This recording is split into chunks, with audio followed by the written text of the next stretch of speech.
हम लोग simple interest के क्वेश्चंस देख रहे थे।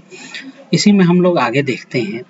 कहता है अ सम of ₹5000 is divided into two parts such that the simple interest on the first part for 4 into 1 by 5 years at 6 into 2 by 3 per annum is double the simple interest on the second part of 2 into 3 by 4 years at 4% per annum. What is the difference between two parts? तो देखिए amount है 5000, इसको two part में बांटा गया है। तो देखिए करने के बहुत सारे तरीके हैं। ऐसा भी आप कर सकते हैं कि एक पार्ट को x मान लें और दूसरे पार्ट को 5000 माइनस x मान लें, ठीक है। फिर उसमें क्या करें कि सिंपल इंटरेस्ट एक x पार्ट वाले का निकालें और x माइनस 5000 माइनस x से जो आ रहा है उससे सिंपल इंटरेस्ट निकालें और क्या करें कि सेकंड वाले को 2 टाइम्स करके निकालें। लेकिन इससे क्या है, कैलकुलेशन लेंथी हो जाएगा। हम लोग सिंपलेस्ट मेथड देखेंगे। इसमें क्यों हमने x और y माना है और इसको हम क्या करेंगे, रेशियो मेथड से करेंगे, बहुत आसानी से हो जाएगा।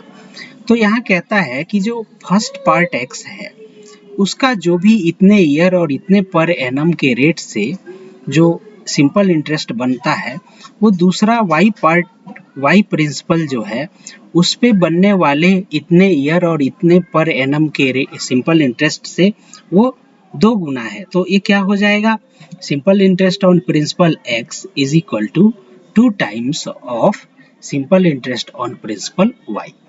तो x जो है उसका सिंपल इंटरेस्ट हम निकाल लें तो दिया है, तो ये कितना ईयर हो जाएगा, 5 चौके 20 और 1 21, यानी 21/5 ईयर हो जाएगा, ठीक है। और ये फॉर्मूले में लगा दिया P into R into T upon 100, ठीक है। तो P की वैल्यू x है, T की वैल्यू है 21/5, R की वैल्यू क्या हो गई 6 तिरिके 18 प्लस 2 20/3, तो 20/3, ठीक है। सिमिलरली इसका क्या हो जाएगा, P की वैल्यू हो गई y, R की वैल्यू क्या हो गई 4 दूनी 8 और 3 11, यानी 11/4 R की वैल्यू हो गई और मल्टीप्लाइड बाई R की वैल्यू 4% है और टाइम की वैल्यू क्या हो गई 11/4, ठीक है। अब हम इन दोनों को इक्वेट कर दें तो इससे क्या है, x अपॉन वाई की वैल्यू हमने निकाल ली। x अपॉन वाई की वैल्यू हमारी आई 11/14। अब हम क्या करें कि ये हमारा 2 पार्ट है, ये 5000 को हमने 2 पार्ट x और y में डिवाइड किया है। तो x पार्ट की वैल्यू क्या हो जाएगी 11 यूनिट, y पार्ट की वैल्यू हो जाएगी 14 यूनिट। जब हम दोनों का सम करेंगे तो कितना आ जाएगा, 11 प्लस 14 25 यूनिट आ जाएगा। और ये जो 25 यूनिट है ये किसके बराबर है, टोटल प्रिंसिपल 5000 के बराबर है। तो 1 यूनिट की वैल्यू क्या होगी 5000 डिवाइडेड बाई 25, ये हमारा आ गया 200। तो 1 यूनिट की वैल्यू 200 है। तो कहता है कि डिफरेंस बिटवीन टू पार्ट्स, दोनों पार्ट्स के बीच का डिफरेंस फाइंड आउट करना है। तो दोनों पार्ट यूनिट में कितने हैं, एक पार्ट 14 यूनिट है, दूसरा पार्ट 11 यूनिट है।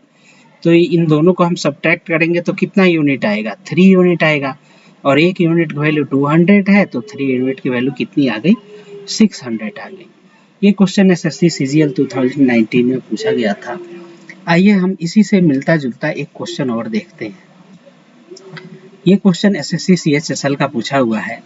कहता है ₹12,000 is divided into 2 parts so that the simple interest on first part for 3 years at 12% per annum may be equal to the simple interest on the second part for 4 into 1/2 year at 12% per annum, ठीक है।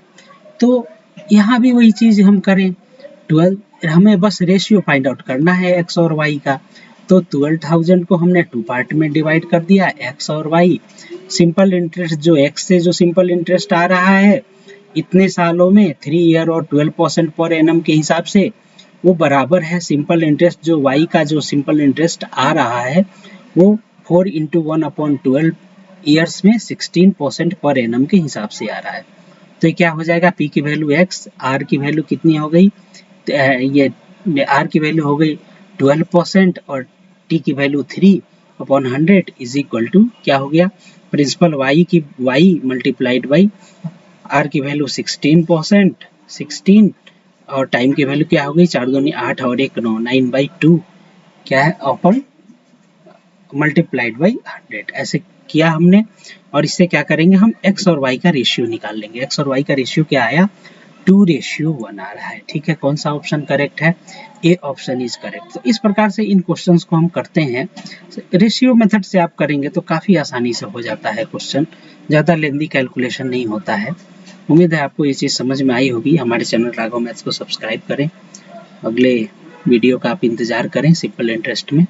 Thank you very much.